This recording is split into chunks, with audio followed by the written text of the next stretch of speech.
Olá a todos! Para quem não me conhece, eu sou o Vitor Villa. Eu sou fundador e atual presidente da Sociedade Histórica Brasileira do Titanic. Antes de vocês assistirem a esse documentário que é apresentado por nós, é trazido até vocês de forma exclusiva, eu gostaria de falar algumas palavras a respeito da origem desse exemplar, desse documentário que vocês irão assistir a seguir, que é Titanic, Anatomia de um Desastre. O arquivo original utilizado para trazer esse documentário para vocês veio do acervo de um famoso entusiasta do Titanic chamado José Alencar da Silva. É um amigo nosso de muito apreço da nossa comunidade do Titanic aqui no Brasil e que infelizmente veio a falecer há cerca de 2 semanas atrás. Nós estamos vindo trazendo esse documentário a vocês. Esse é um exemplar que veio diretamente da coleção do José Alencar e que o espólio da coleção dele foi herdado por um de nossos colaboradores da Sociedade Histórica, que é o Vitor Lohan Faria Pinali. Agradecimentos especiais ao Vitor por estar permitindo que esse documentário venha até nós para fazermos essa exibição para vocês e que esse documentário, a exibição dele, seja uma forma de homenagear o nosso amigo que muito ajudou e continua ainda ajudando, de certa forma, vários interessados no assunto do Titanic a ingressarem no tema e aprenderem mais com ele. Então, mais uma vez, eu espero que vocês gostem da exibição desse documentário e que ele seja em memória ao nosso grande amigo José Alencar da Silva, que hoje não está mais entre nós, mas está nos corações de muitos titânicos que tiveram muito apreço por ele. Então, boa exibição e bom aprendizado.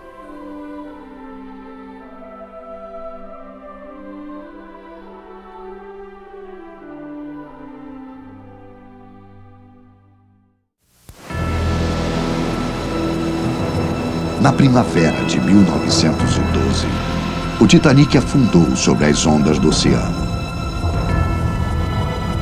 O naufrágio permanece até hoje envolto em uma aura de enigma e especulações. A verdade jamais chegou a ser totalmente conhecida. O que realmente aconteceu naquela terrível noite, capaz de causar a morte de 1.523 homens, mulheres e crianças?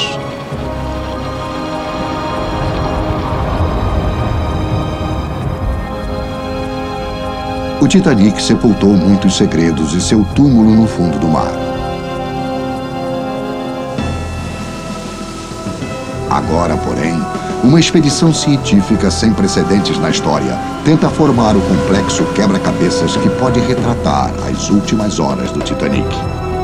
Uma a uma, todas as provas são reunidas. Quadro a quadro, uma história começa a ser revelada. Novas descobertas destruirão antigos mitos. A ciência nos leva de volta no tempo, para que possamos testemunhar o naufrágio do Titanic, que dizia-se jamais afundaria.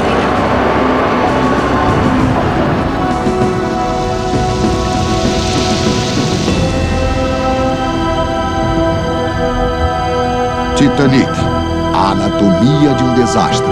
Versão brasileira Sincrovídeo.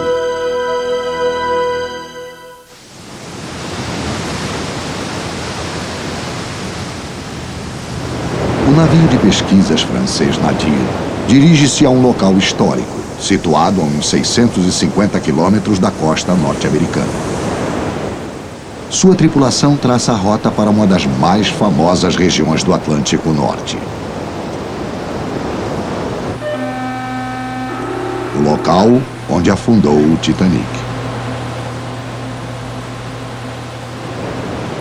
Um outro navio francês, o Viajante do Oceano, reúne-se ao Nadir em sua expedição.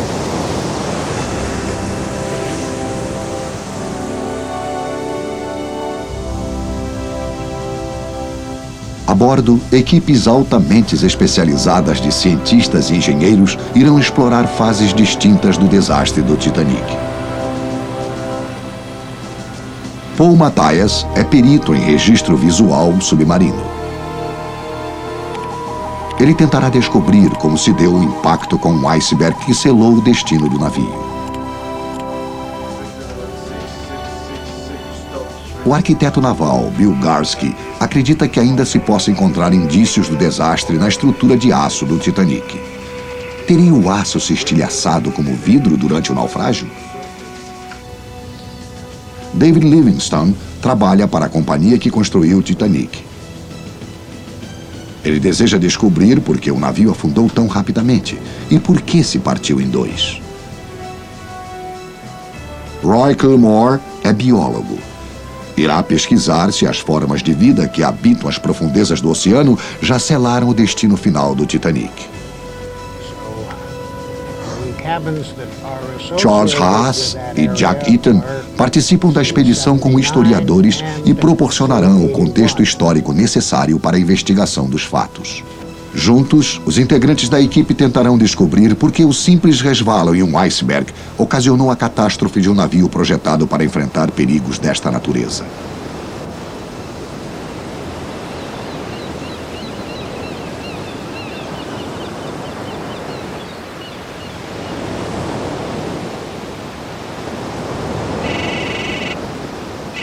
Local de naufrágio do Titanic.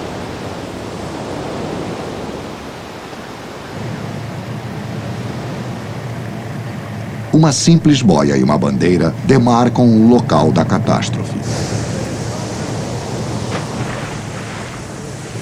Foi nestas águas que começou o drama do Titanic, há cerca de 85 anos.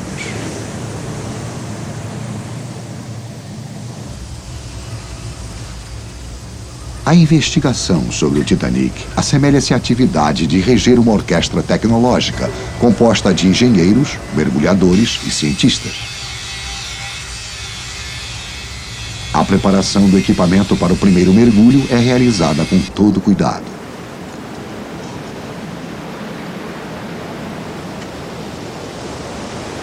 Da ponte de comando do Nadir, o comandante dirige o navio para o local do desastre.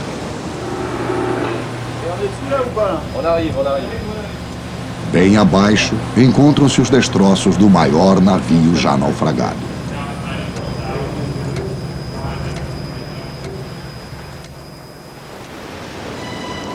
O naufrágio do Titanic é visto como uma das mais terríveis catástrofes marítimas da história. Em sua viagem inaugural para a cidade de Nova York, ele enfrentou uma série de acontecimentos que o levaram ao seu trágico fim. Depois de resvalar em um iceberg, produziu-se um fortíssimo impacto que gerou a catástrofe.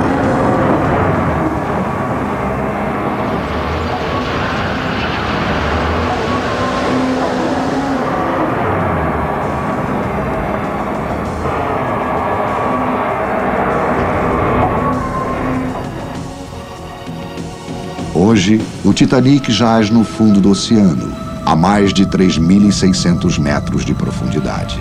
Sua proa e popa acham-se separadas por uma distância de quase 800 metros.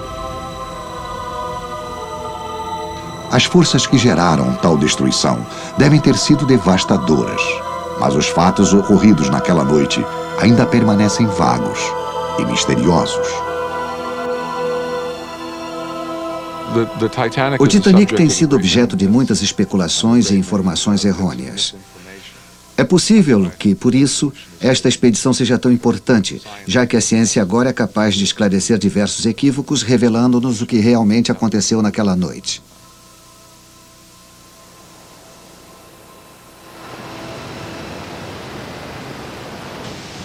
Paul Matthias é o primeiro a explorar o local do naufrágio.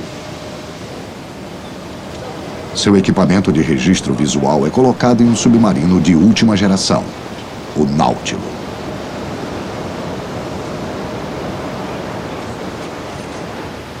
Este submarino amarelo é um dos poucos no mundo capazes de levar seres humanos a uma profundidade de mais de 3.600 metros, onde se encontra o Titanic. A colisão com o iceberg resultou em danos suficientes para o afundamento do navio. Ainda não foram determinados exatamente quais os estragos causados ao casco, pelo simples motivo de que uma grande parte da proa está soterrada sob a areia. Isto vem sendo um mistério há 80 anos.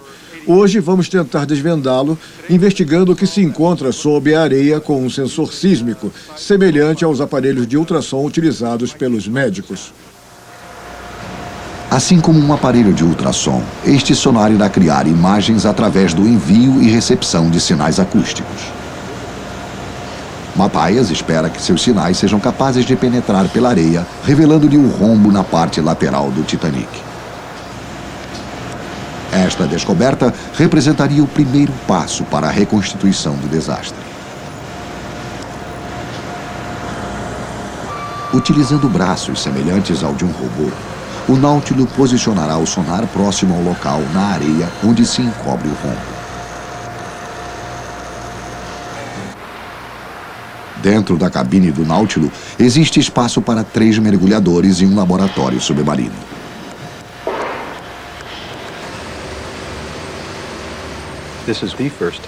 Esta é a primeira vez em que é utilizado este sistema de captação de imagens de um casco soterrado na areia. Creio que será capaz de nos fornecer mais informações do que jamais foram coletadas até o momento.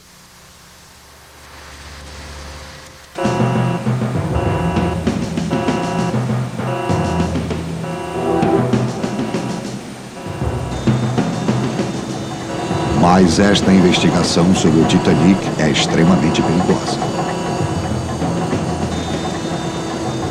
Cada centímetro quadrado da estrutura do Nautilus sofrerá uma pressão de mais de 2 toneladas.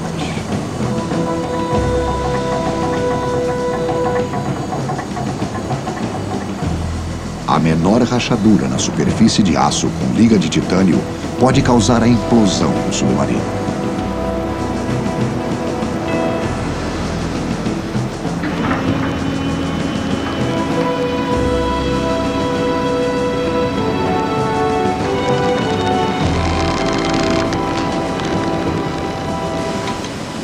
As águas em si já constituem um ambiente hostil.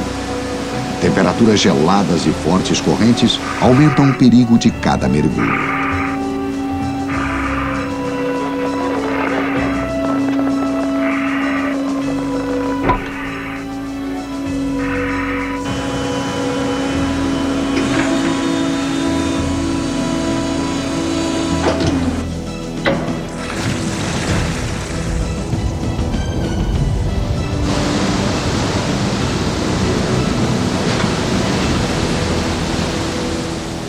No mar, os mergulhadores livram o Nautilus de suas amarras.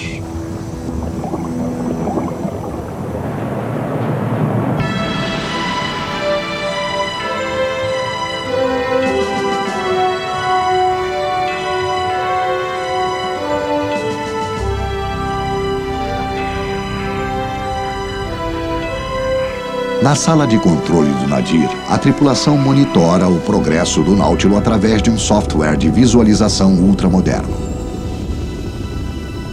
Mas se ocorrerem problemas com o submarino, a equipe a bordo do Nadir não terá como enviar qualquer auxílio. A queda livre do Nautilus até o ponto onde se encontra o Titanic durará quase 1h30.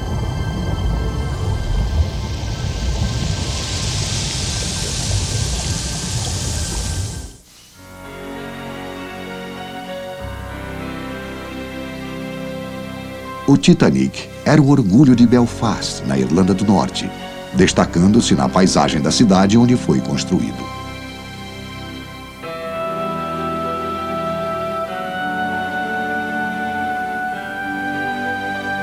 Tinha 54 metros de altura e 275 metros de comprimento. Naquela época, podia ser considerado o maior objeto móvel jamais construído. Seus motores tinham altura equivalente a 4 andares.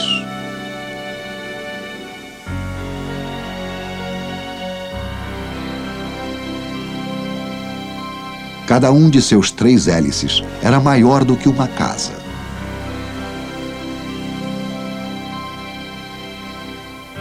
O casco do Titanic era formado por mais de 2.000 placas de aço de 2,5 cm de espessura, ligadas por cerca de 3 milhões de rebites. Sob muitos aspectos, o projeto do Titanic estabeleceu novos padrões, principalmente em termos de segurança. Foram colocadas as mais modernas portas à prova de água, mantidas fechadas por um trinco magnético. Ao simples toque de um botão, todas elas seriam automaticamente fechadas pela força da gravidade. Portanto, mesmo que a energia chegasse a ser cortada, elas ainda poderiam ser fechadas.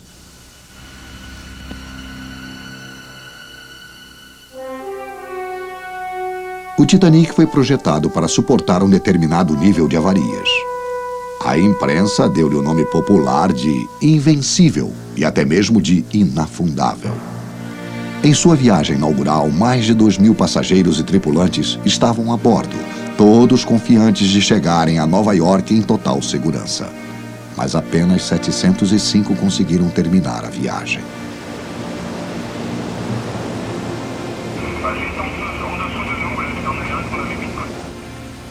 Na cabine de controle do Nadir, a tripulação monitora a descida do Nautilus até o Titanic.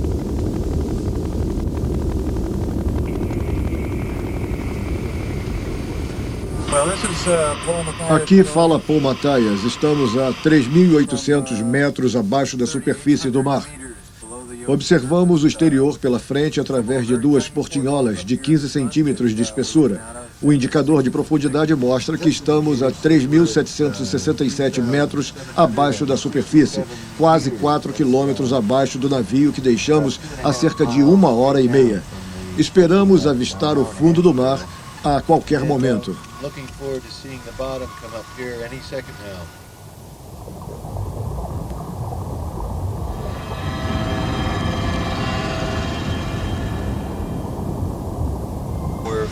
Finalmente chegamos ao fundo, que parece lamacento e arenoso. Está sendo iluminado por nossos aparelhos. Do contrário, estaríamos envoltos pela mais completa escuridão.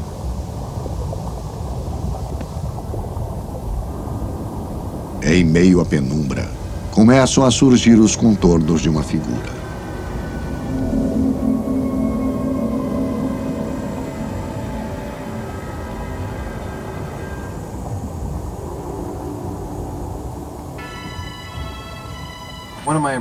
Uma das coisas que mais me impressionou ao ver o Titanic foi a sua majestade. É um navio gigantesco, ainda em posição vertical.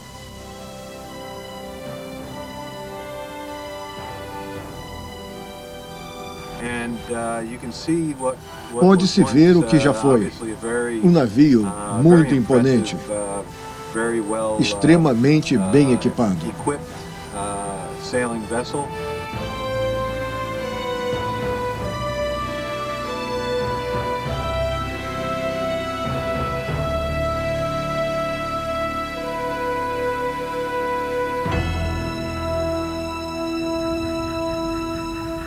Antes de Mathias começar a procurar o rombo causado pelo iceberg, os braços mecânicos do Nautilus são colocados em funcionamento. O piloto aciona as garras e cuidadosamente pinça o sonar.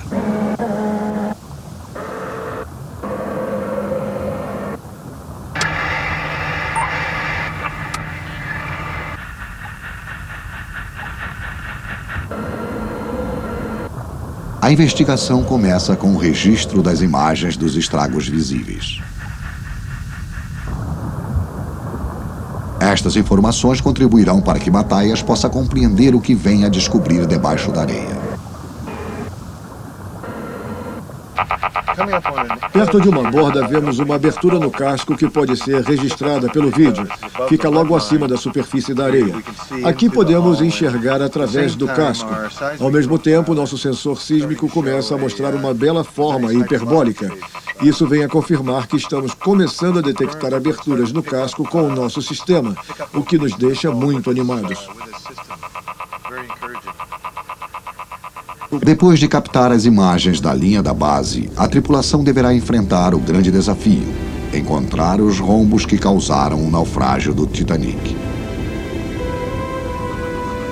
O uso do sonar a esta profundidade para observar imagens através da areia jamais foi realizado. Não existem quaisquer garantias de que a tentativa terá sucesso.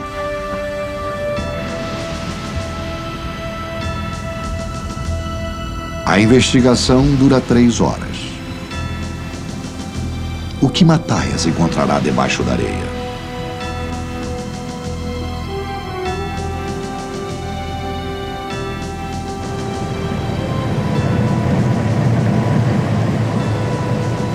A história da tragédia do Titanic começa 3 dias depois do início de sua viagem inaugural.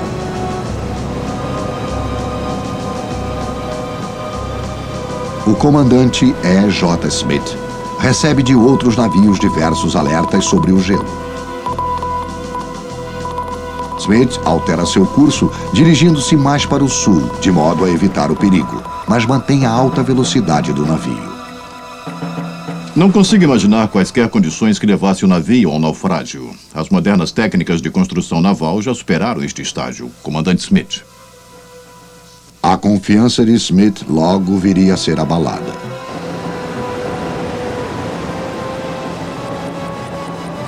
Às 11h40 da noite de domingo. Os vigias no posto de observação detectam um iceberg surgindo em meio à serração. Eles soam um alarme 3 vezes e enviam uma mensagem à ponte de comando. Da ponte, é realizada uma manobra para virar o Titanic a bombordo. Mas é tarde demais. O comandante Smith envia um dos construtores do navio, Thomas Andrews, para avaliar os danos.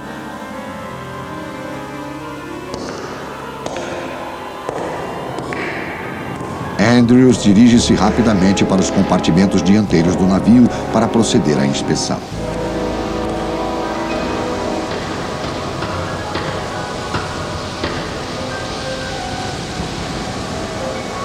Constata que os estragos foram devastadores.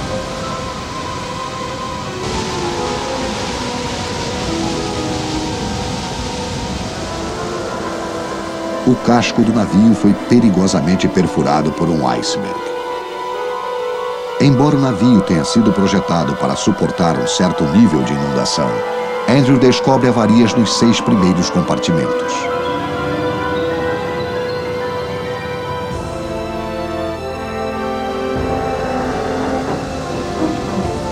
Ele informa ao comandante Smith que resta ao navio 1h30, talvez 2, antes de afundar.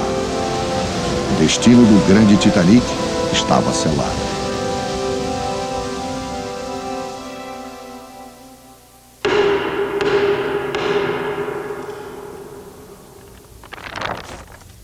Através de investigações, tentou-se desesperadamente avaliar a extensão dos estragos causados pelo iceberg.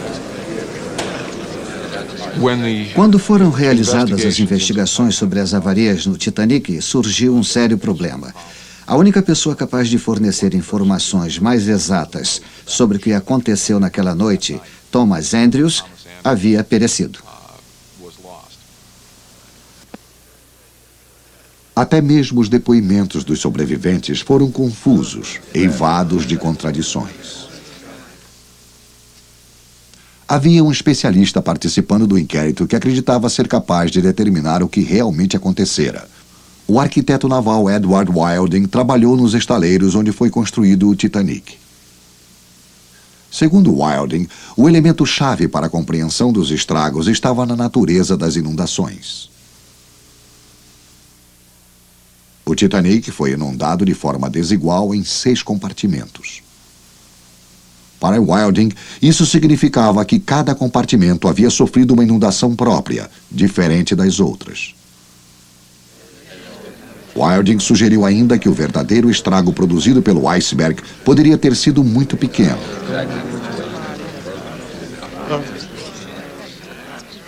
A imprensa, entretanto, ignorou suas opiniões. Quase todos acreditavam que a única coisa capaz de afundar o Titanic seria um imenso rombo em sua lateral. O Graphic de Londres, jornal de grande circulação, mostrava um desenho do casco com um grande rombo, 4,5 metros acima da quilha.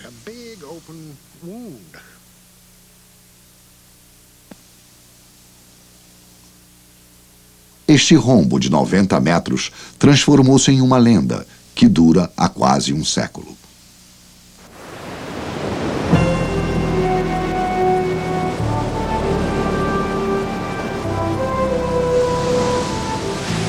Matthias e a tripulação do Nautilus são retirados das águas geladas do Atlântico Norte depois de 9 horas de pesquisa. Tornou-se possível a revelação de um antigo mistério. Agora, a equipe deverá descobrir se o Titanic sofreu um forte impacto ou simplesmente resvalou no iceberg. Qual a extensão dos estragos que levaram à destruição final do navio?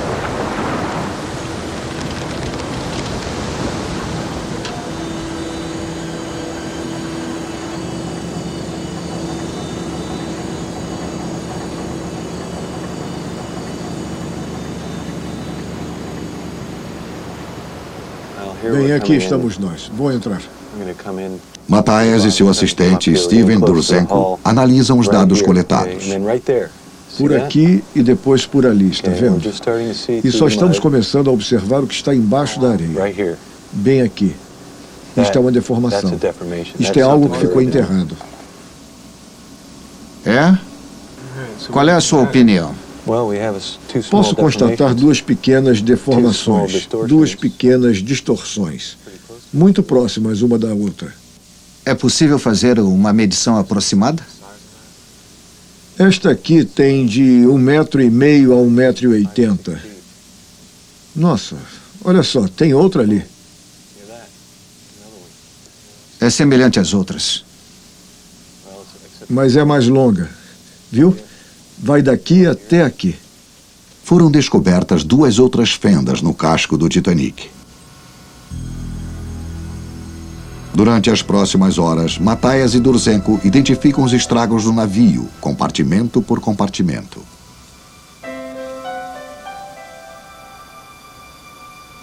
Então, um novo e surpreendente quadro começa a se formar à medida que as provas vão sendo reunidas. O casco do Titanic não sofreu um grande impacto. Exatamente como havia previsto Edward Wilding, foram uma série de pequenos buracos que causaram um trágico desastre. Bem, vejamos, existe um pequeno buraco aqui. Através do nosso sonar, que nos permite enxergar através da areia, posso ver que existe um pequeno buraco perto do pique e 2 outros pequenos de cerca de 1,5 m a 3 metros, bastante pequenos, aqui no porão de carga número 1. Existe um buraco maior aqui que se prolonga para trás. Deve ter cerca de uns 4,5 metros. Agora podemos ver uma separação de aproximadamente 9 a 10 metros que vai até o porão de carga número 3. Finalmente, podemos ver que o maior rombo foi atrás do compartimento de caldeiras número 6. A separação se estende por toda a área, aparentemente chegando até atrás deste anteparo transversal.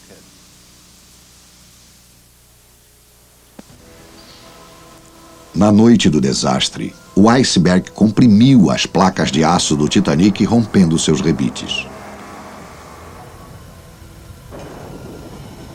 Por incrível que pareça, estas pequenas avarias deram início a uma série de inundações que levaram ao naufrágio do grande navio. Matthias informa as notícias aos arquitetos navais Garsky e Livingstone. Não houve uma fenda contínua ou rombo que chegasse, por exemplo, ao comprimento de 90 metros. Agora, outras questões estão sendo levantadas. Se os estragos foram tão pequenos, por que o Titanic afundou?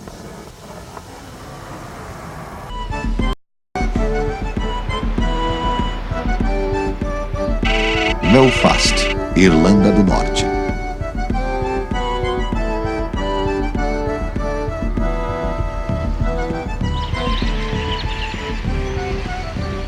Aqui, no próprio lugar onde o Titanic foi construído, arquitetos navais estão tentando desvendar o mistério. Por que o Titanic afundou tão rapidamente? Como foi possível que estragos menores tenham levado um navio tão moderno e seguro a afundar em pouco mais de 2 horas?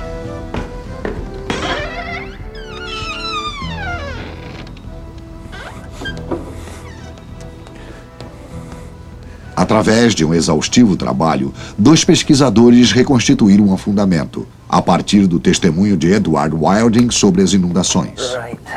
O que temos aqui? Os arquitetos navais John Bedford e Chris Hackett criaram um modelo no computador que utiliza muitos dos cálculos de Wilding. Eles concordam com a teoria de Wilding de que o Titanic não se partiu devido a um só impacto e que o estrago criado pelos rombos foi de pouco mais de 1 metro quadrado. Ou seja, uma área equivalente ao corpo de uma pessoa normal. Eu percebi que a imprensa e os livros publicados sobre o assunto estavam tão cheios de informações errôneas que passei a me interessar pelo assunto. Quanto mais pesquisávamos, maiores eram as surpresas com as quais nos deparávamos. O acidente começou às 11h40. Bedford e Hackett calculam que imediatamente depois do impacto, a água começou a entrar na quantidade de quase 7 toneladas por segundo. O Titanic foi projetado para suportar um certo nível de inundação, mas com 6 compartimentos sendo inundados simultaneamente, todos os equipamentos de segurança tornaram-se inúteis. Apenas 10 minutos depois da colisão, na maioria dos compartimentos avariados, a água chegava até o teto. Segundo o relatório do inquérito, a sala dos Correios ainda estava à tona, o que eleva a altura para 7 metros. Inconscientes da extensão do perigo a que se expunham, 5 homens tentavam levar a correspondência para um andar mais alto e acabaram se afogando na grande inundação.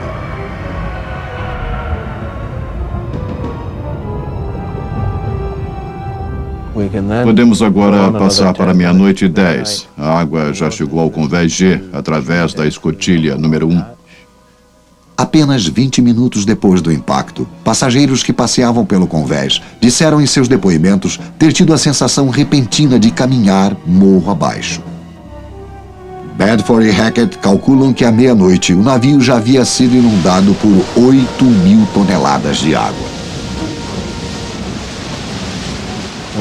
Mas se nos basearmos em cálculos após 20 minutos a 00:20, 00:20, 40 minutos depois da colisão.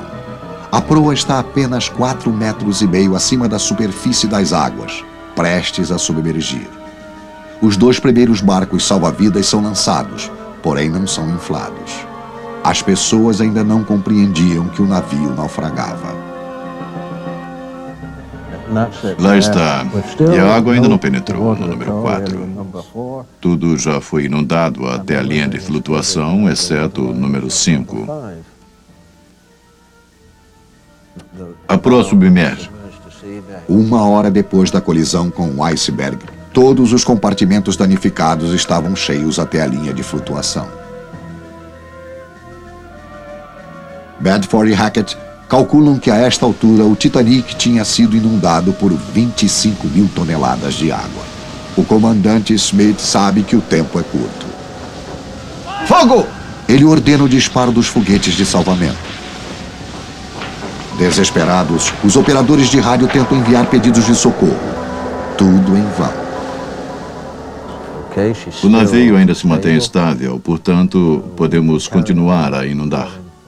À 1h40 da madrugada, 2 horas depois do impacto, a situação torna-se ainda mais desesperadora.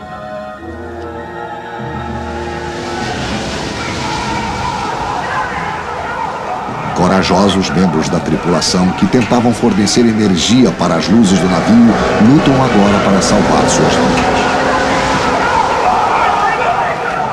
Mais compartimentos são inundados, fazendo a proa submergir no mar. A gigantesca popa empina na noite escura.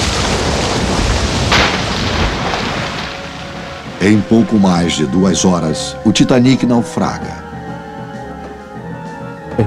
Podemos continuar a encher para verificar se já é suficiente para afundá-lo. É suficiente.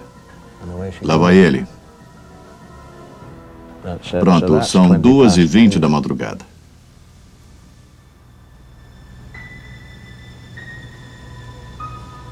É o afundamento.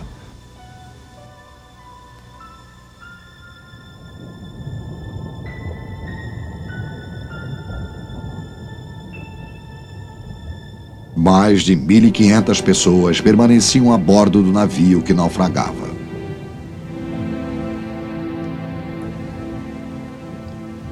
Uma das grandes maravilhas da época desapareceu na escuridão do mar devido a uma avaria de apenas 1 metro quadrado.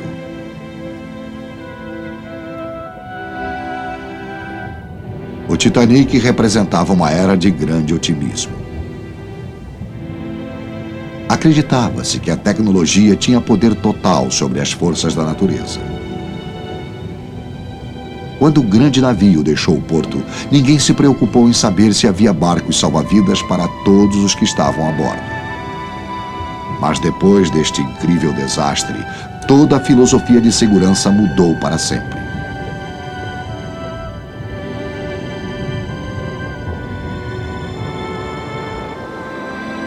Hoje em dia, sabemos que não existem navios que não possam naufragar. Os projetos atuais preocupam-se em manter o navio flutuando apenas o tempo suficiente para ser abandonado. Primeiro o sinal de evacuar ou o sinal de perigo. Os exercícios simulados são obrigatórios e ajudam a assegurar uma evacuação rápida. Peguem seus equipamentos e reúnam-se no andar logo abaixo, onde estão as balsas de salvamento. Os navios modernos também levam barcos salva-vidas suficientes para todos a bordo. No caso do Titanic, isso não aconteceu. Mas desde a tragédia do Titanic, existe espaço para todos nas balsas de salvamento. São fornecidos também trajes como este para a sobrevivência no mar, em quantidade suficiente para todos os passageiros. Os trajes oferecem proteção contra o frio dos mares gelados. A maioria das vítimas do naufrágio do Titanic não morreu de afogamento, e sim devido à permanência demorada em águas geladas.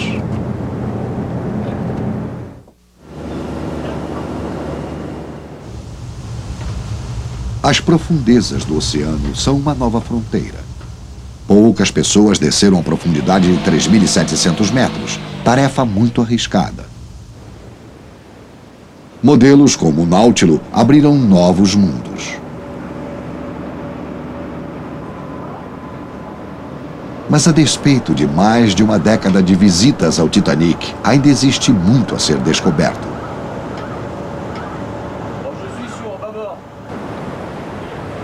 Para o biólogo Roy Cullimore, o Titanic é como outro planeta, cheio de misteriosas e microscópicas formas de vida.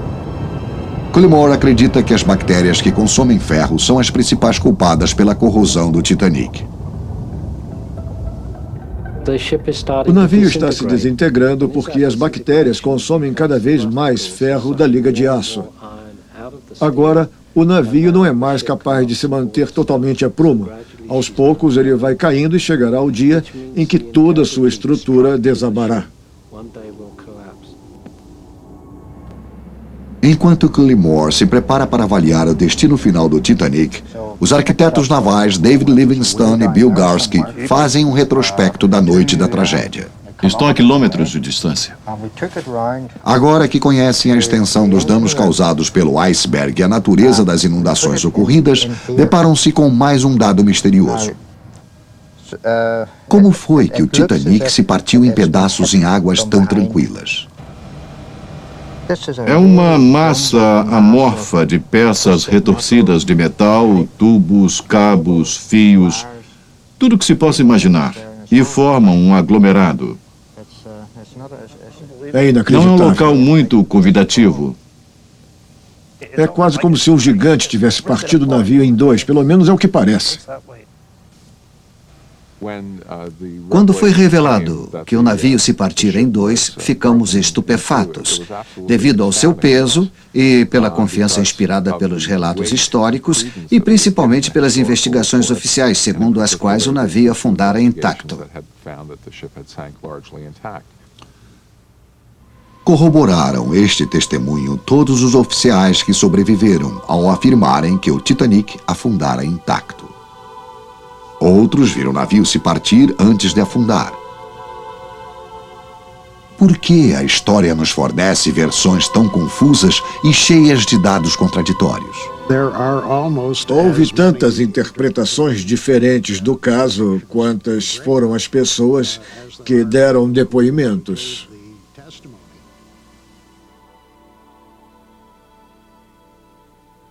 O sobrevivente Jack Thayer fez um esboço reproduzido na primeira página do Bulletin de Filadélfia, que mostra claramente o navio se partindo na superfície.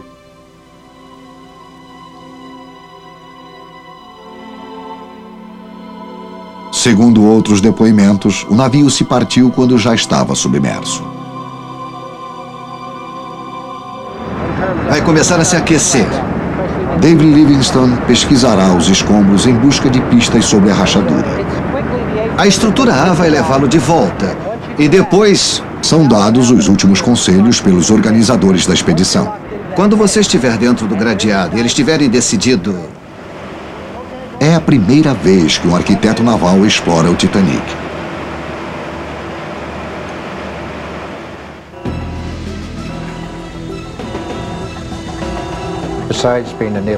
Além de ser arquiteto naval, acho que qualquer engenheiro ficaria fascinado diante da perspectiva de descobrir exatamente o que aconteceu.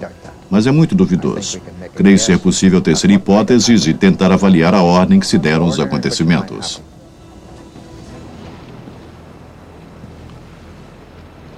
Enquanto Livingstone desce até o Titanic, a tripulação a bordo do viajante do oceano prepara um novo equipamento para auxiliá-lo em seu mergulho.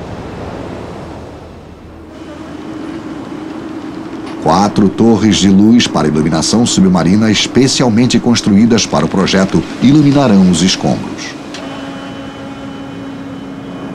As torres fornecerão uma luminosidade equivalente a 35.000 lâmpadas domésticas.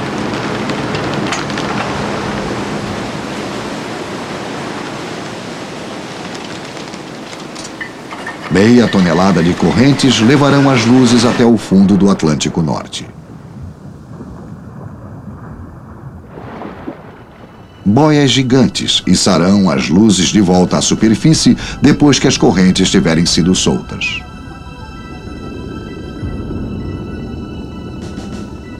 Junto ao Titanic, a primeira tarefa de Livingstone é colocar os experimentos biológicos de Roy Cullimore nos destroços da ponte de comando.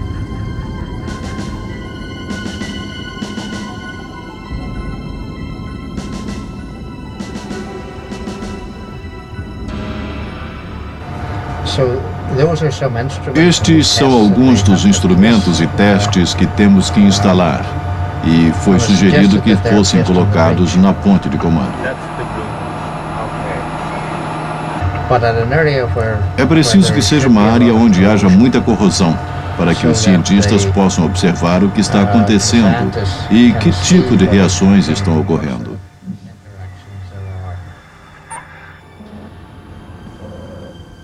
Os experimentos permanecerão aqui por vários dias para dar tempo às bactérias de engolir as iscas que estão no interior.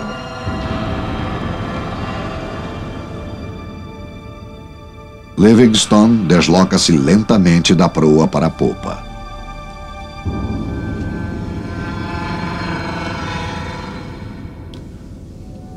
Na popa, a tripulação utiliza os braços mecânicos do Náutilo para posicionar as torres de luz.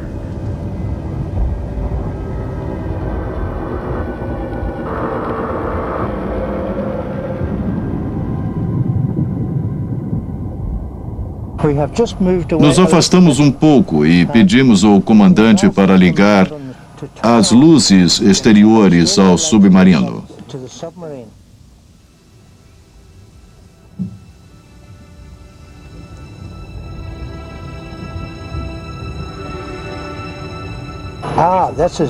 Isso é maravilhoso.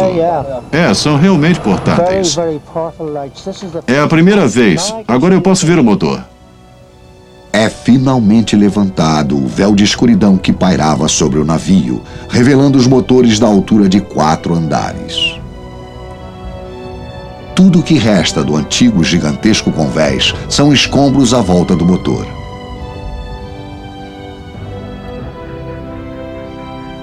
Livingstone começa a inspecionar as bordas irregulares e as sombras confusas em busca de pistas sobre a grande fenda.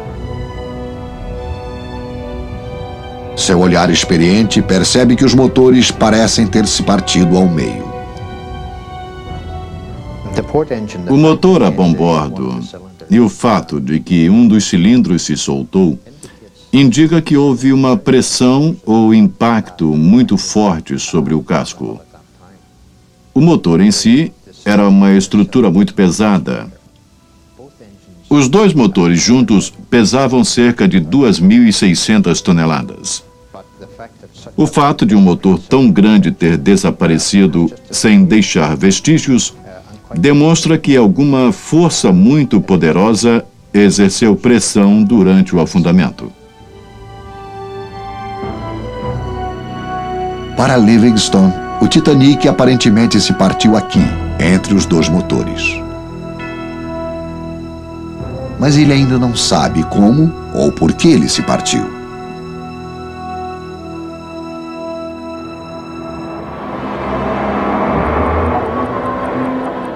Quase 2 horas e meia depois da colisão, enquanto eram baixados os últimos botes salva-vidas, forças incomensuráveis faziam com que o Titanic se partisse.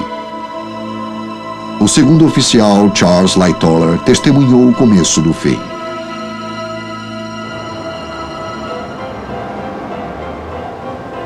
Naquele momento, o navio começou a submergir de modo lento, porém irreversível. Os que não desapareceram nas águas de imediato começaram instintivamente a se arrastar em direção à popa, que ainda se mantinha fora d'água. Eu sabia que era totalmente inútil tentar subir em direção à popa. Havia apenas uma coisa a ser feita. A sensação do mergulho na água era semelhante a de 1000 facadas penetrando no corpo. Enquanto Lightoller e outros lutavam por suas vidas, o Titanic aproximava-se de sua destruição final.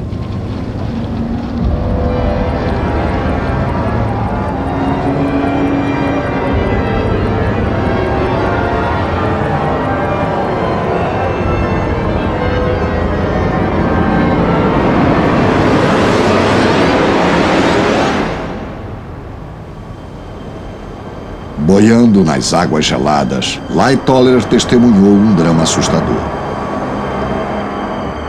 A proa do navio afundava rapidamente e a popa elevava-se cada vez mais por sobre as águas.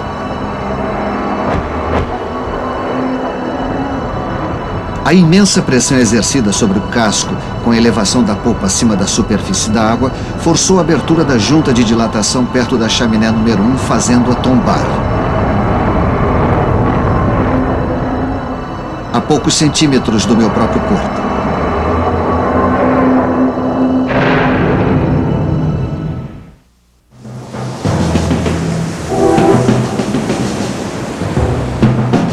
De dentro d'água, Lightoller vê o navio se partir. Mas seu relato angustiado não explica por que o Titanic está tão destroçado atualmente.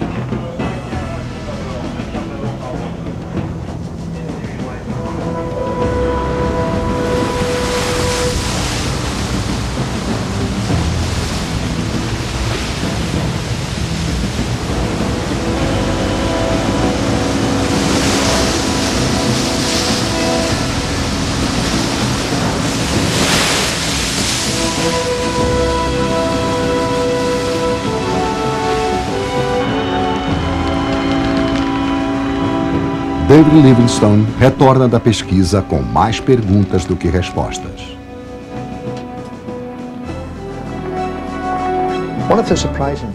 Um dos fatos mais surpreendentes foi a maneira como o navio se partiu. Não existe um padrão definido. Uma placa de aço está retorcida de uma maneira e a outra de maneira totalmente diferente.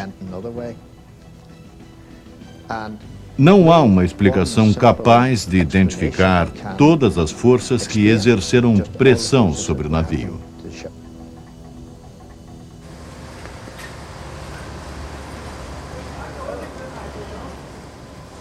Enquanto Livingstone tenta decifrar o enigma e descobrir como o Titanic se partiu, os colegas de Bill Garsky, nos Estados Unidos, talvez estejam perto de conseguir algumas respostas.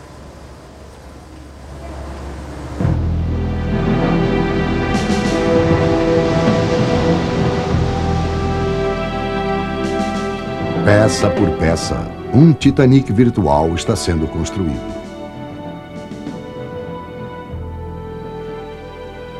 Empresa de arquitetura naval, Arlington, Virgínia. Começamos a construir um modelo com elementos finitos. O modelo no computador baseia-se nas informações da expedição, bem como em algumas plantas do projeto do navio. O que temos aqui é o Titanic, ou o começo do modelo de elementos finitos do Titanic. Este moderno instrumento pode começar a revelar as peças que atuaram de forma progressiva e crescente sobre o casco do Titanic. Nós acrescentamos um convés e, finalmente, o convés superior. Pela primeira vez, os pesquisadores poderão avaliar os tipos de força e de pressão exercidos sobre o Titanic antes dele afundar. A pressão interna no navio é mostrada através de um espectro de cores. O vermelho representa a pressão mais forte. Em primeiro lugar, a equipe examina a pressão interna do Titanic em águas tranquilas. Não há muita pressão aí. Mas à medida que o navio abalroado se enche de água, a pressão na parte central aumenta drasticamente. Mais pressão. O que é isso? Este é o navio pouco antes de se partir. A parte sob a proa recebeu muita água, e essa rápida mudança leva ao aumento de pressão.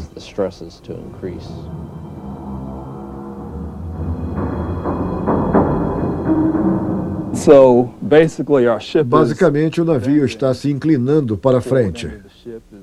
A parte dianteira está inundada. A parte superior está se partindo devido à tensão. O fundo ou a quilha do navio estão sendo comprimidos. As placas de aço da quilha estão efetivamente se vergando. À medida que a proa submerge, a gigantesca polpa empina no ar. É como se um prédio de 25 andares fosse repentinamente elevado acima da água.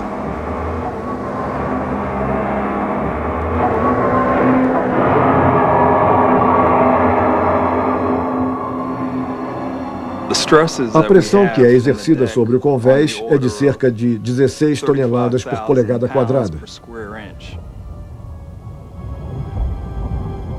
Isso é 50% mais do que o Titanic poderia suportar, de acordo com o seu projeto.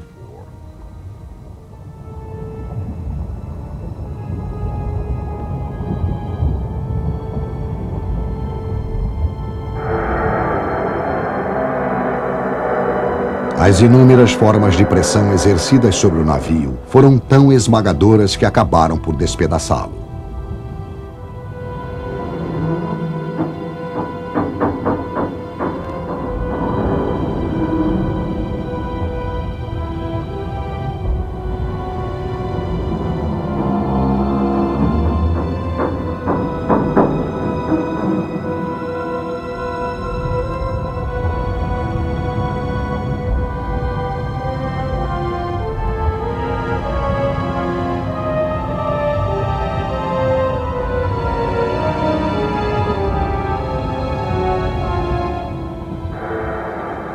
Talvez o dado mais esclarecedor fornecido pelo modelo seja o fato de podermos atestar visualmente que o Titanic se partiu na superfície.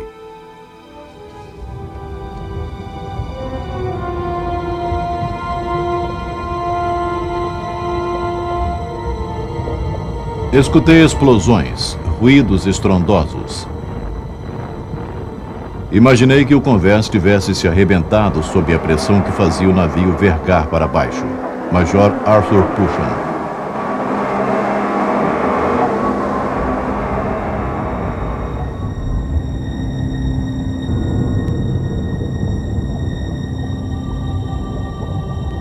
Eu pude ver um hélice se soltar. E era possível ver a quilha por baixo, ou parte dela. Joseph Scarlett.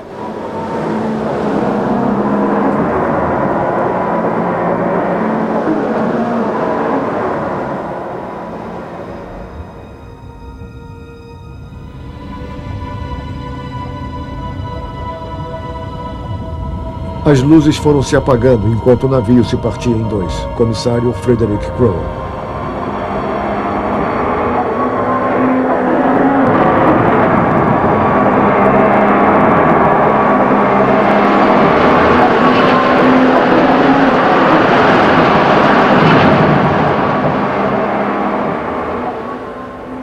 O silêncio que se seguiu parecia durar horas. De repente, escutei gritos por socorro que pareciam durar uma eternidade. Emily Ryerson.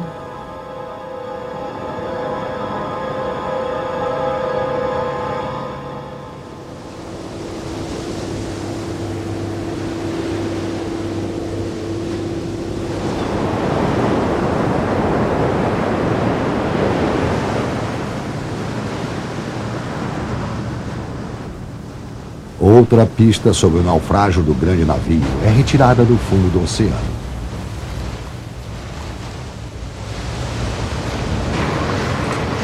Hoje, uma amostra de aço do Titanic está sendo trazida à superfície.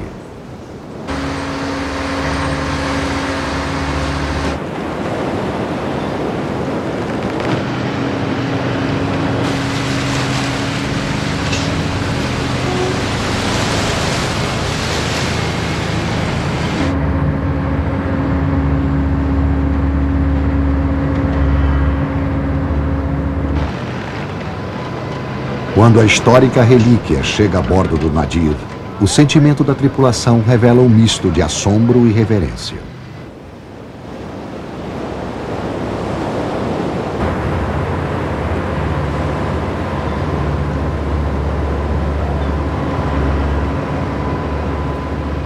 O aço do Titanic terá sua própria história a contar, depois de ficar enterrado no fundo do mar por quase um século.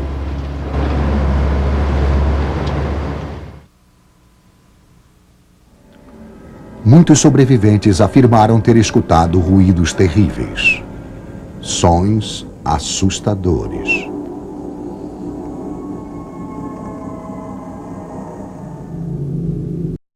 Seria possível que os sons escutados fossem as placas de aço do Titanic estilhaçando-se como vidro? Em busca da resposta, uma peça-chave das provas coletadas é enviada à América. Universidade do Missouri, Rolla, Missouri.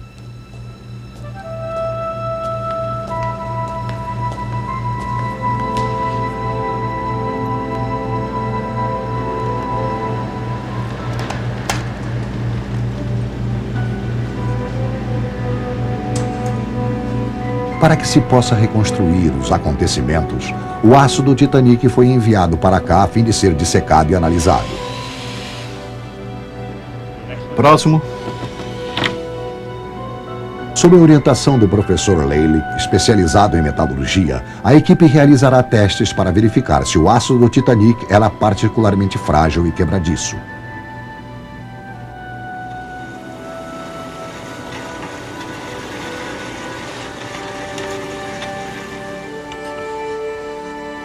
Uma pequena amostra é retirada e colocada em um microscópio escaneador de elétrons.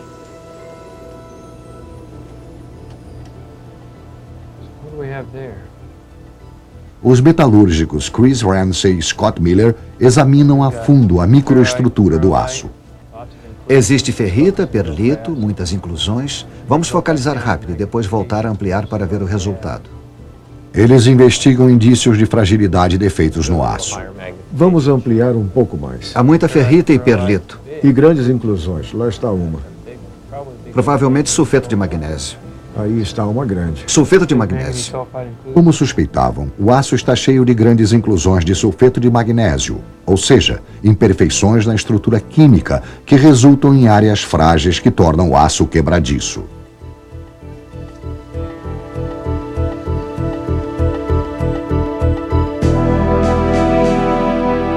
Esse era o tipo de aço comumente fabricado no início do século XX.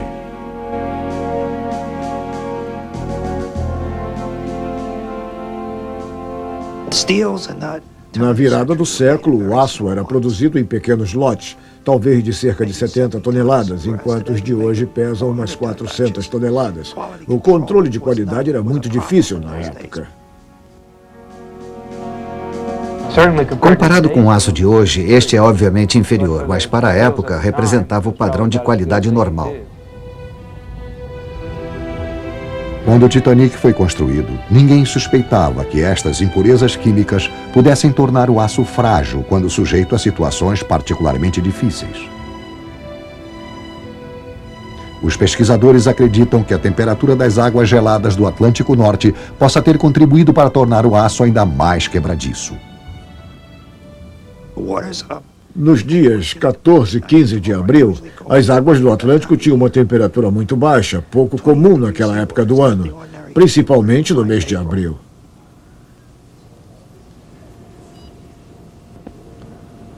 O professor Lely resfria uma barra do aço do Titanic até a temperatura da água na noite do desastre. A amostra será atingida por um forte impacto.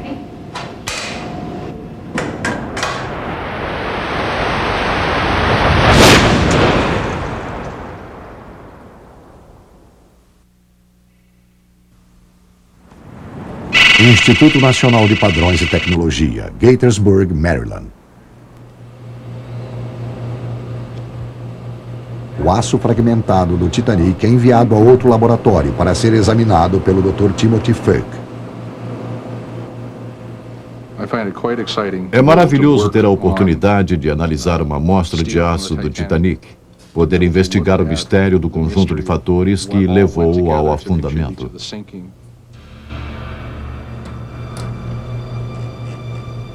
Os testes de Feuch confirmam que o aço do Titanic, com zonas frágeis de sulfeto de magnésio, torna-se quebradiço quando colocado em baixa temperatura. A superfície fragmentada mostra que 95% dos grãos da amostra se racharam.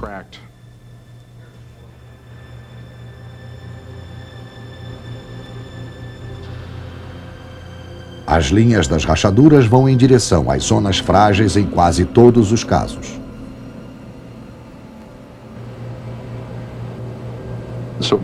Podemos ver o efeito das partículas de sulfeto de magnésio na fragmentação do aço. É como se ao colocarmos o aço em uma temperatura mais baixa estivéssemos estilhaçando algo já esburacado.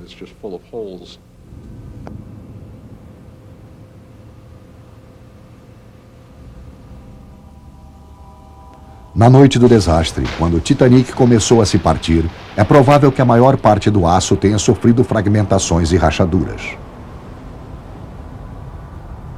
Este novo indício pode confirmar o som escutado por alguns dos sobreviventes.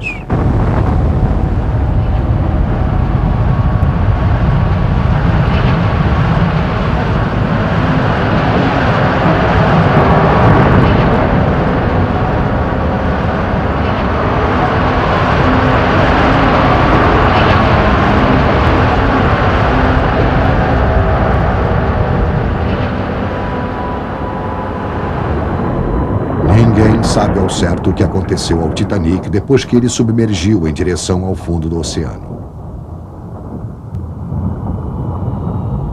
Os pesquisadores desejam descobrir por que a proa sofreu relativamente poucos estragos.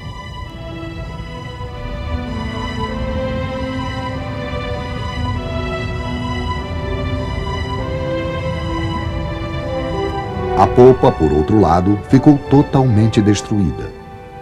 O convés vergou para trás. O casco ficou destroçado. O que aconteceu com a polpa enquanto descia ao fundo? Não temos uma ideia clara do que aconteceu com o navio enquanto ele descia para o fundo do mar, simplesmente porque havia inúmeros fatores e forças capazes de exercer pressão. É um contraste incrível, porque a parte dianteira permanece bastante semelhante à de um navio. David Livingstone e Bill Garsky tentam reconstituir o que aconteceu com a polpa e a proa depois de submergirem. Ainda se parece muito com um navio. A murada ainda está lá. As sombras são fantásticas. Eles acreditam que à medida que a proa caía, ela já estivesse totalmente inundada, não sendo, portanto, comprimida com a crescente pressão da água.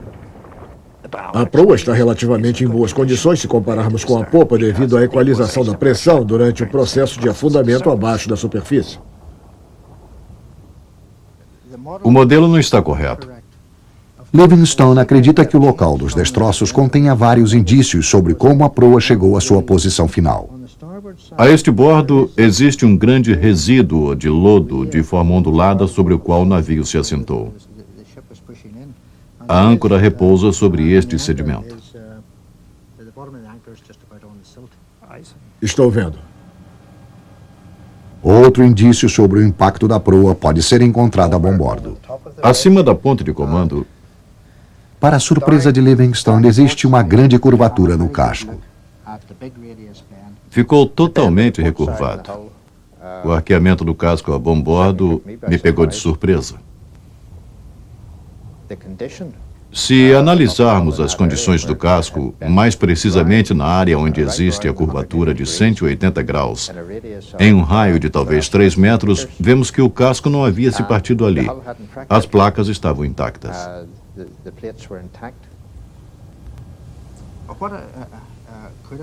O que pode ter acontecido, Bill, é que o navio tenha afundado caindo de frente, De frente. mas ao mesmo tempo, Inclinado. para o lado.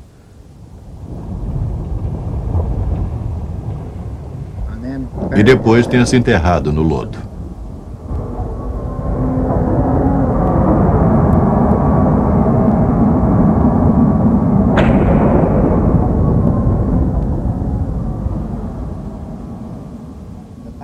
A parte de trás, com a pressão do aço impregnado de água, manteve o impulso para baixo, Sim. provocando uma compressão. Parece plausível.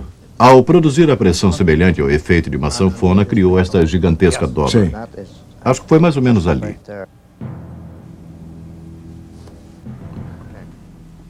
Compreender como a popa chegou ao fundo é um pouco mais difícil. Era o número 4 que colocamos 2 dias antes. Os estragos na popa foram devastadores. Isto também é um indício importante. Livingstone e Garsky acham que depois que a proa puxou a popa para baixo d'água, elas se separaram.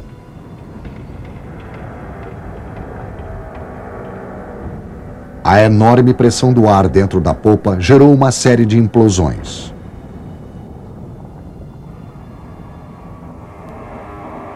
Aqui no centro pode estar em bom estado.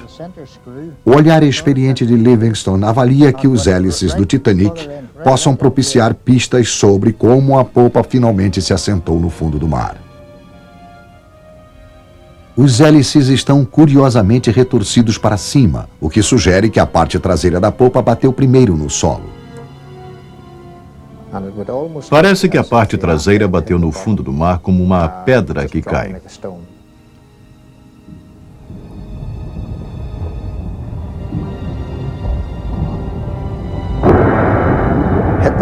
Bateu no fundo, cuja areia é muito dura, e depois teria parado em pouco tempo. Isto causaria os clássicos estragos de uma colisão. Tudo que não estivesse muito bem preso acabaria por se soltar.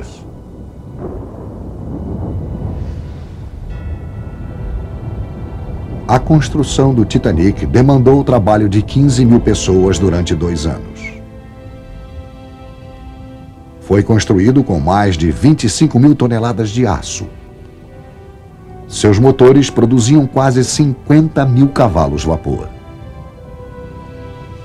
Mas as forças da natureza despedaçaram o maior navio da época em questão de minutos, espalhando seus destroços pelo fundo do mar.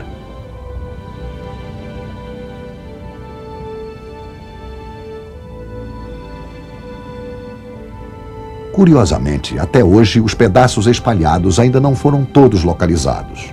Sua descoberta final será agora registrada para o futuro da história. Durante os últimos dias, a tripulação do Nadir tem se ocupado em modificar o Náutilo. O submarino é equipado com mais um dos dispositivos de sonar de Matthias. ele fará uma primeira tentativa.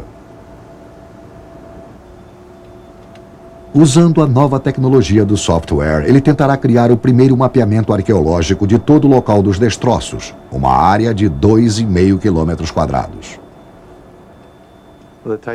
O Titanic é um navio de grande porte. É maior do que havíamos imaginado. É como uma criatura gigantesca que jaz no fundo do mar.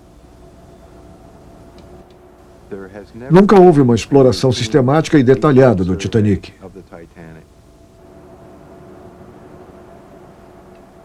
A preparação para esta pesquisa começou muito longe daqui, nas águas rasas e tépidas da costa da Grécia.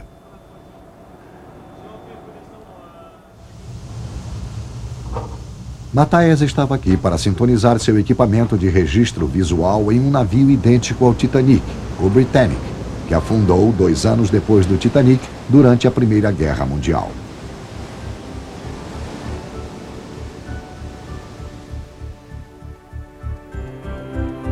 A qualidade da imagem do sonar depende muito do quanto a sonda possa se aproximar dos destroços. À medida que a sonda se aproxima do local, ela envia um sinal acústico. O sinal repercute no navio e o software cria uma imagem.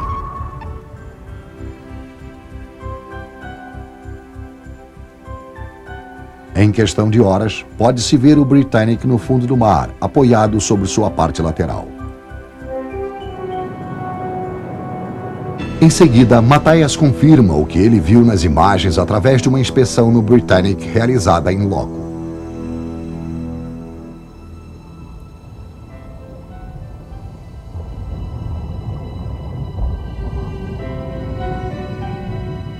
Sintonizando seu software aqui em águas rasas, ele aumenta suas chances de captar imagens do Titanic em águas muito profundas.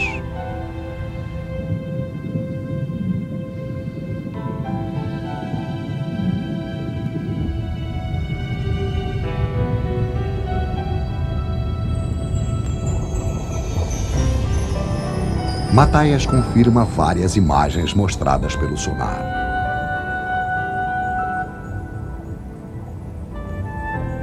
A murada da proa.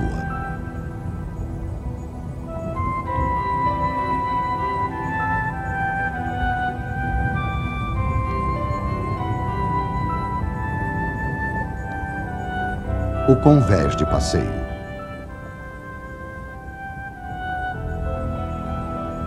O grande rombo que causou seu afundamento durante a Primeira Guerra Mundial.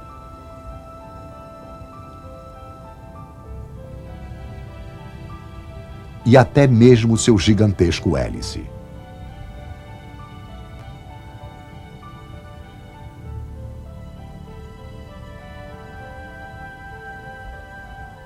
Mathias deixa a Grécia cheio de esperanças com relação ao Titanic.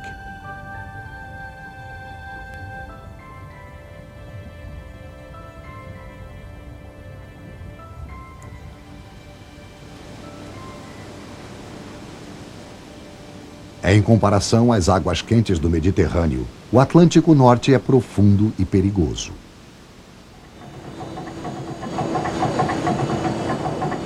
O tempo começa a piorar. Não existem quaisquer garantias de que Mathias terá sucesso em um ambiente tão hostil.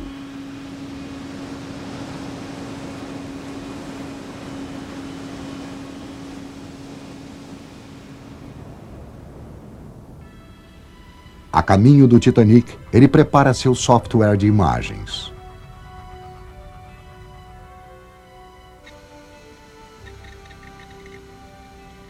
Nove metros acima dos destroços, a equipe começa a vasculhar a área através de um processo chamado cortando a grama.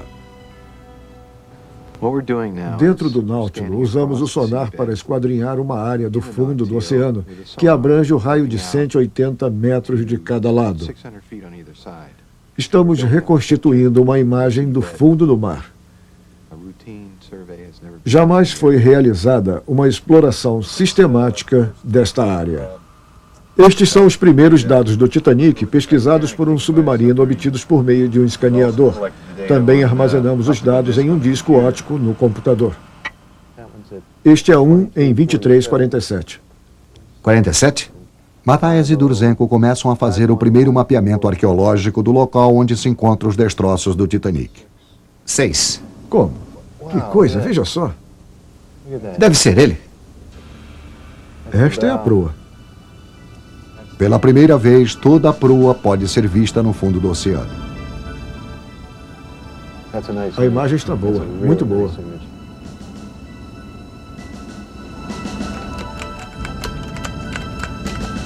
A polpa também pode ser vista. Puxa vida.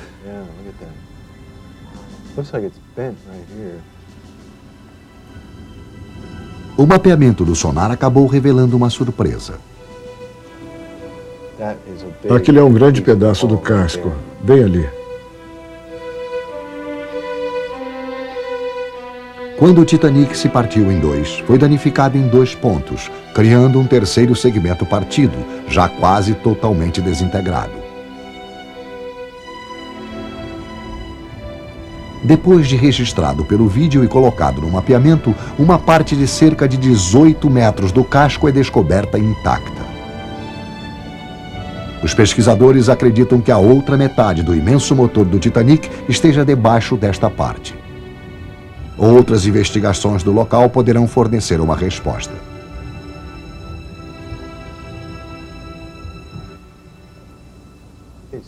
Certo, Steve. Temos a frente da proa em 5717. Aos poucos, o mapeamento de todo o local dos destroços vai se configurando, depois que a proa e a polpa foram posicionadas. 5-7, certo. E a extremidade do hélice está em 5170. Dados do sonar também revelaram 2 outras áreas importantes. Conseguimos captar a conformação dos destroços. Dentro destes círculos encontra-se a maioria dos artefatos do Titanic.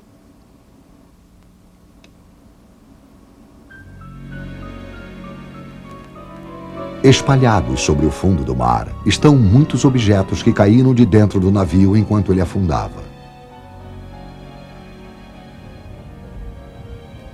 Cada um define a natureza do navio e revela mais um pouco de sua história.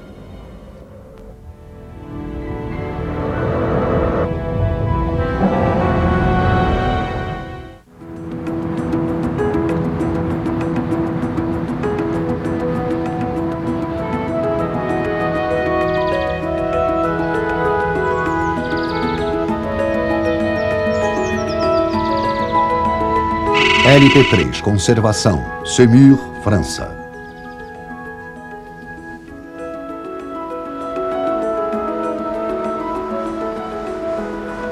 Muitos dos tesouros do Titanic são enviados a um local no interior da França onde são restaurados.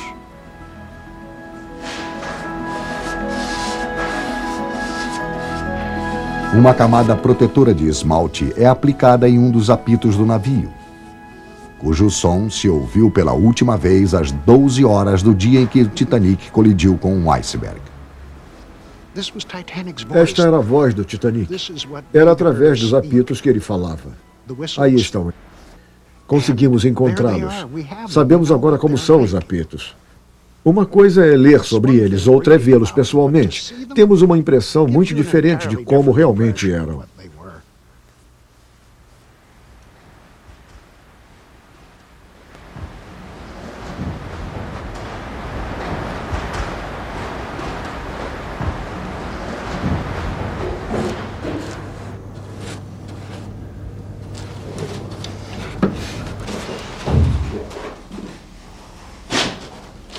Stefan Pennock pertence a um grupo de restauradores, em que cada um tem uma especialidade.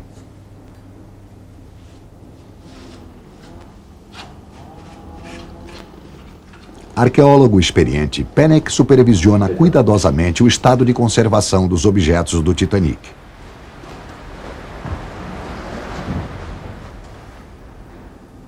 O especialista em artefatos de madeira, Thierry Palanque, reconstrói meticulosamente a base de madeira de uma das bússolas do navio.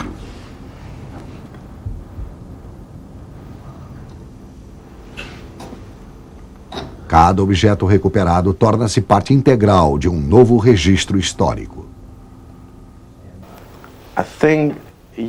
Eu acho que os seres humanos não conseguiriam viver sem suas raízes e sua cultura.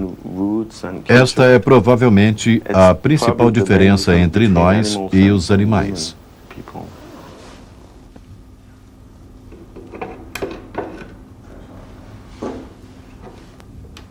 Os restauradores fazem uma abordagem minimalista do processo de preservação. Para eles, a peça tem mais valor se mantiver os vestígios dos traumatismos sofridos.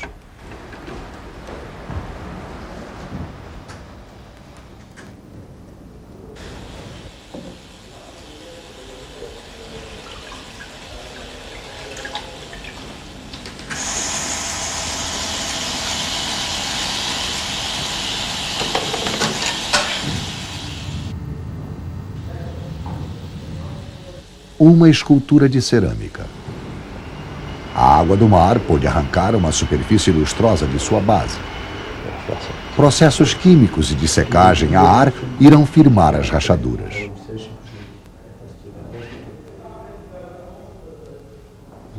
Nas mãos de Marielle Bouchara, um simples souvenir da Holanda se transforma em um objeto de grande beleza.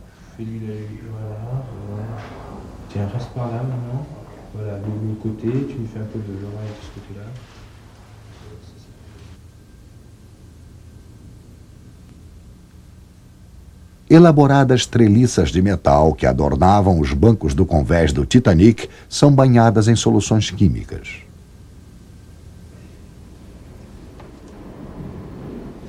Pennock pesquisa o banho em busca de cloritos, uma das principais causas da corrosão de metais.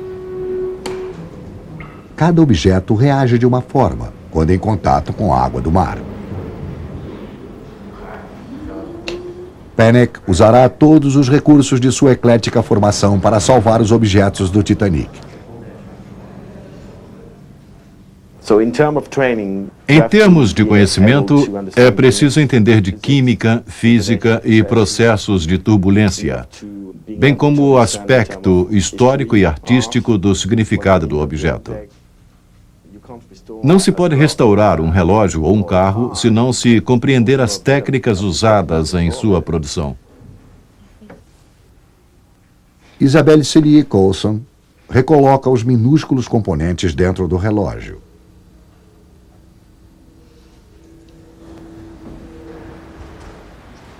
Um relógio que congelou no tempo, em 15 de abril de 1912.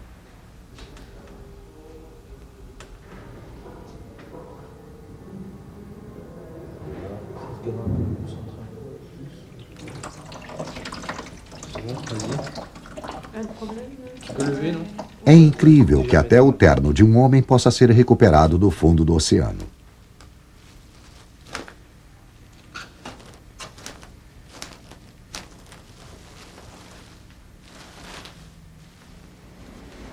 Martin Plantec cuidadosamente desdobra os trajes.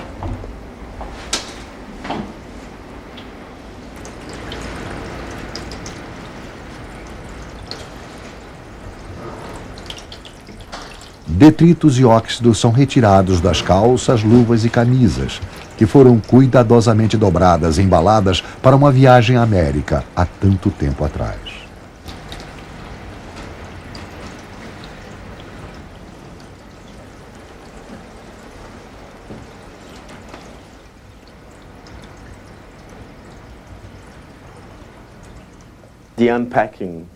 O processo de desembalar produz uma das sensações mais estranhas do processo de restauração.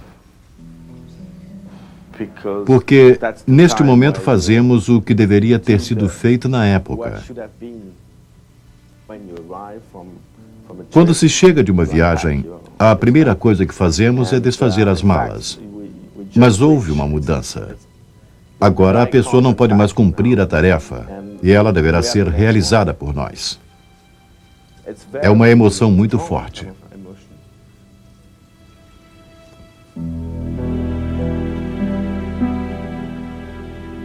De todos os objetos que estão sendo restaurados aqui na França, talvez os mais curiosos sejam os de papel.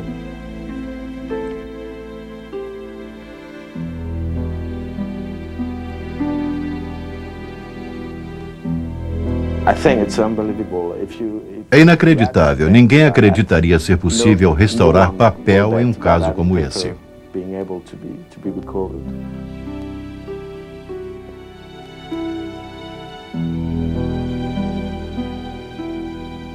Tesouros vivos de partituras musicais, cédulas de dinheiro, cartas e diários sobrevivem porque foram guardados dentro de bolsas de couro, ficando assim protegidos da ação dos elementos da natureza.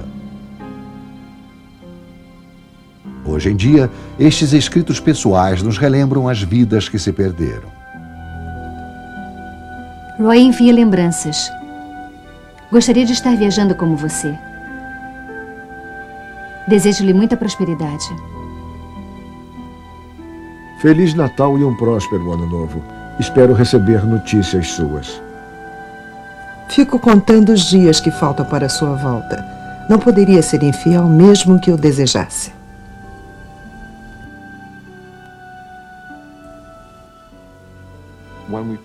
Quando reunimos tudo e analisamos os objetos que pertenciam àquelas pessoas nos últimos momentos de suas vidas, podemos ter uma ideia mais clara de quem eram elas. E conhecendo os personagens daquele drama, compreenderemos melhor a grande tragédia que ocorreu naquela noite.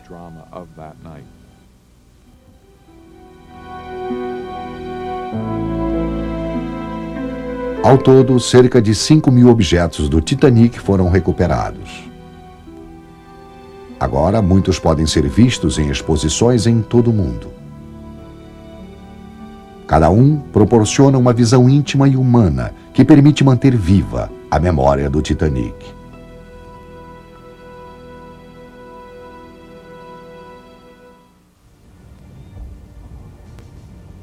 O próprio Titanic seria o principal objeto a ser preservado.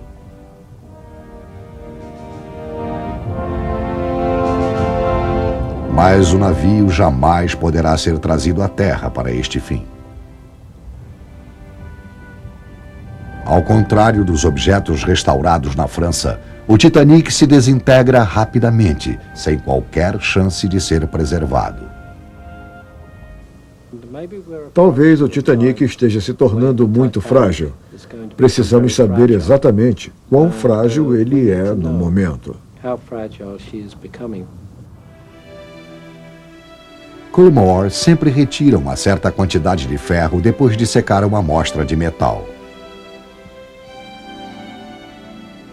A julgar pela quantidade de ferro coletado, ele calcula que cerca de 20% da proa já tenha sido consumido por bactérias. Do ponto de vista filosófico, o que vemos é a inevitabilidade da lei de reciclagem na natureza, que transforma absolutamente tudo. A história do Titanic se aproxima de seu capítulo final.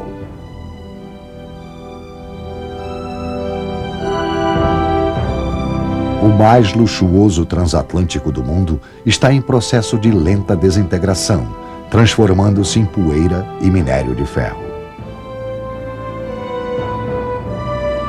A exploração do Titanic antes de sua destruição final permite manter viva a história de sua tragédia.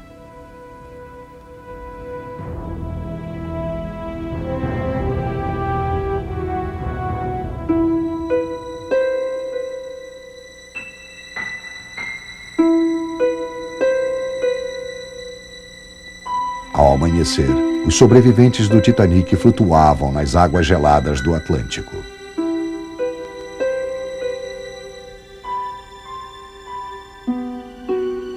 705 pessoas sobreviveram ao frio e à escuridão em botes salva-vidas. 28 homens tiveram que esperar pelo resgate em um barco virado de cabeça para baixo, aconchegando-se uns aos outros, rezando. O navio de passageiros Carpathia resgatou muitos sobreviventes naquela manhã. Em Enquanto o resto do mundo esperava para saber o que havia acontecido, a maioria dos sobreviventes mantinha-se em silêncio, quietos, perplexos. Eles completariam sua viagem até Nova York, mas de forma muito diferente da que haviam imaginado. No imenso ancoradouro do Titanic, seus botes salva-vidas ocupavam o local onde deveria estar o navio. O que deveria ser um lugar de júbilo e alegria tornara-se lembrança viva de uma trágica perda.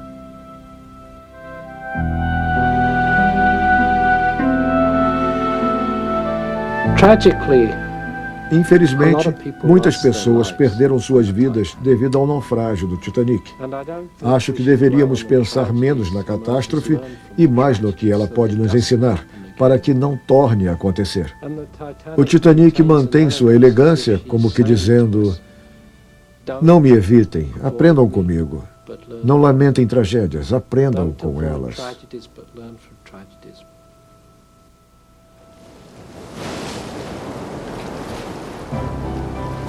Há quase um século, o naufrágio do Titanic chocou o mundo. Até hoje, tentamos compreender o que aconteceu naquela noite. A ciência nos ensinou como voltar ao passado, como substituir a lenda por fatos, como criar novas teorias e reconstruir um momento significativo do século XX.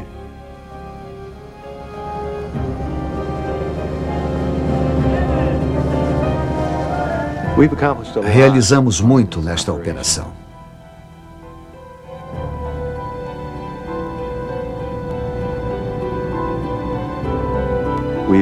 Conseguimos imagens do casco abaixo da areia e detectamos os danos causados pelo iceberg.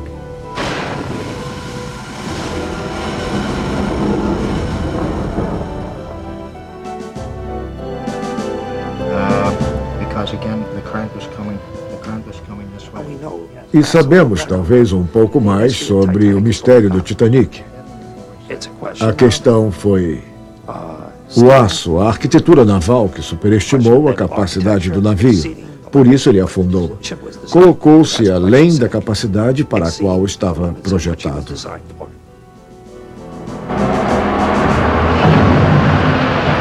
A história é enriquecida por novas descobertas.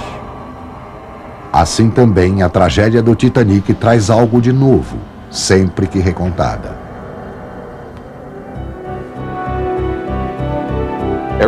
Cada expedição contribui com novas informações. Mas esta, em especial, proporcionou dados muito concretos e sólidos, não apenas acerca de suas condições atuais, mas sobre quais seriam suas condições futuras e sobre o que aconteceu no passado. O Titanic significou não tanto o fim de uma era. Ele representou um momento de pausa e reflexão. Talvez não sejamos tão poderosos como gostaríamos de ser. Mas, na verdade, creio que não tornará a acontecer outra catástrofe como esta.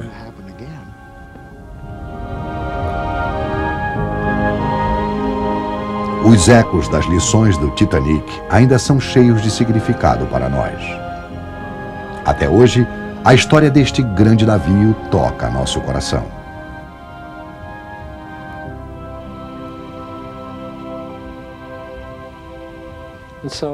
Então eu olhei o navio que surgia na escuridão e pensei: eis uma grande dama, elegante, a verdadeira rainha das profundezas. Mas uma dama triste e silenciosa. Estaria dormindo? Podemos aprender com a sua dor e partilhar dela? Nos ensine a compreender e a nos mantermos atentos.